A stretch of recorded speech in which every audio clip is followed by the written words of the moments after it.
সবচেয়ে আশ্চর্যের বিষয় হচ্ছে যে উনি এত হাসি খুশি যে মনে হচ্ছে যে ওনার ঘরে আকাশের চাঁদ নেমেছে। বিকজ ওনার ছেলে আমাদের ভারপ্রাপ্ত চেয়ারম্যান এবং ছেলের বউ ডক্টর জুবাইদা ওনারা লিড করে নিয়ে যাচ্ছেন।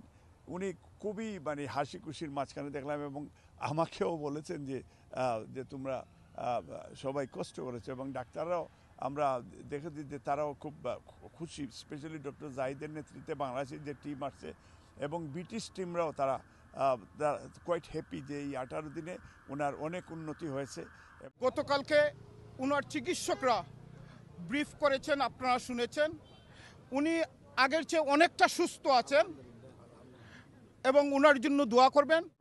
এবং এটাও মেন্টালি একটা রিল্যাক্সের বিষয় রয়েছে যে উনি বাসায় গেলে আমাদের ভারপ্রাপ্ত চেয়ারম্যান সাহেব এবং ডক্টর জুবাইদা এবং কোর ওয়াইফ এবং ব্যারিস্টার জাইমা জাফিয়ারা তারা যেহেতু পাশে থাকবেন, তো সেই হিসাবে উনি আরও অনেক বেটার ফিল করছেন বা ফিল করবেন। এবং আমরা আশা করছি ডাক্তাররা যেভাবে ওনারা হোপ দিয়েছেন আমাদেরকে যে উনি অচিরেই সুস্থ হয়ে বাংলাদেশে ফিরে যাবেন।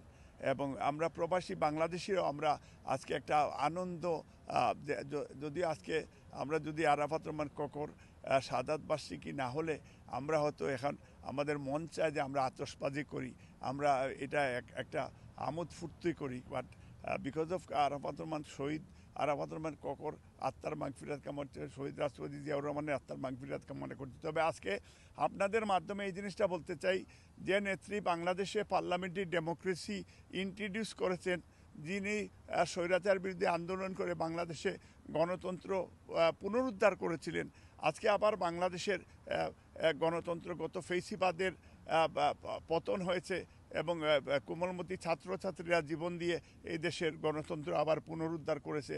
আমরা চাই এটা কন্টিনিউ থাকবে এবং আগামীতে ডক্টর ইউনূসের নেতৃত্বে আমাদের এই আগামীতে বাংলাদেশে একটা নিরপেক্ষ নির্বাচন এই বছরই দিতে হবে। বিকজ প্রবাসীরা আমরা এই দেশে ওয়েস্টমিনস্টার স্টাইল অফ ডেমোক্রেসি আমরা প্র্যাকটিস করি, মাদারল্যান্ড বাংলাদেশে আমরা ডেমোক্রেসি দেখতে চাই। ধন্যবাদ।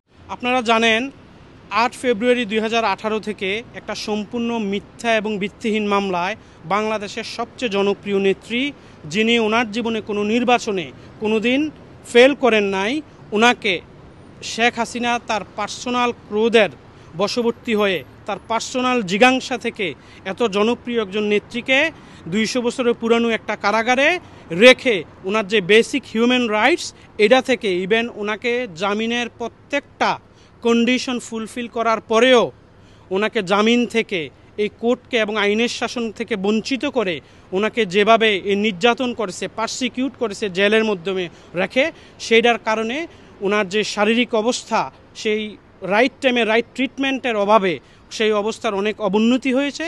এই কারণে এখনও উনি সম্পূর্ণ সুস্থ হয়ে উঠতে পারেন নাই।